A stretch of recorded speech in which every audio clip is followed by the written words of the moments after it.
This is a tutorial on how to use the topology optimization simulation that is available in the most recent versions of Solidworks. The first thing that we want to do is import or create our part in Solidworks. So in this case today, we're going to be optimizing this bike part that you see here. Once we have our part imported or created in Solidworks, what we want to do is come over to the simulation tab and go up to the top left and click on New Study. So it's going to give you a number of options. Today we're going to go with the topology study, and we're going to go ahead and click accept. Now once you do that, you'll see a bar that shows up on the left hand side. This is where we set all of our constraints for the simulation itself. So the first thing that we want to do is we want to go up to the solid body, right click on that, and select apply/edit material. So the default material for this part is a plain carbon steel. We're going to go ahead and roll with that. So let's click apply and close out of that. The next thing that we want to look at are connections. This is connections between multiple parts. In this simulation, we don't have any, so we can go ahead and skip past that. But we do want to stop on fixtures. So let's right click on that and go to fix geometry. This is the geometry that's going to remain static throughout the entire simulation. In this case, we're going to go ahead and select the top middle cylinder that you see here. So let's go ahead and click accept after that. The next thing we want to do is apply our external load. So if we right click on that, you'll see a number of options. There's force, torque, pressure, gravity, etc. In this case, we want to go ahead and select force. And for our faces to apply those forces to, we want to go with these outer two most cylinders. However, you notice that when you select those, it applies a force in the normal direction to the face.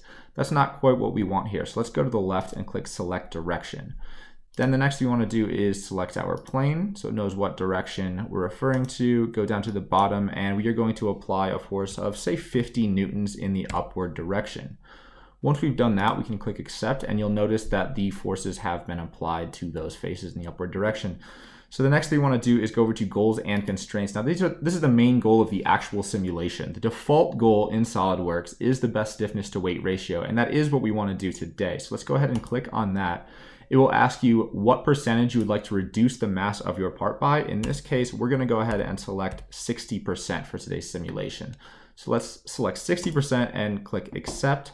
Now, the next thing we want to do is go to manufacturing controls, right click, and we want to add preserved regions.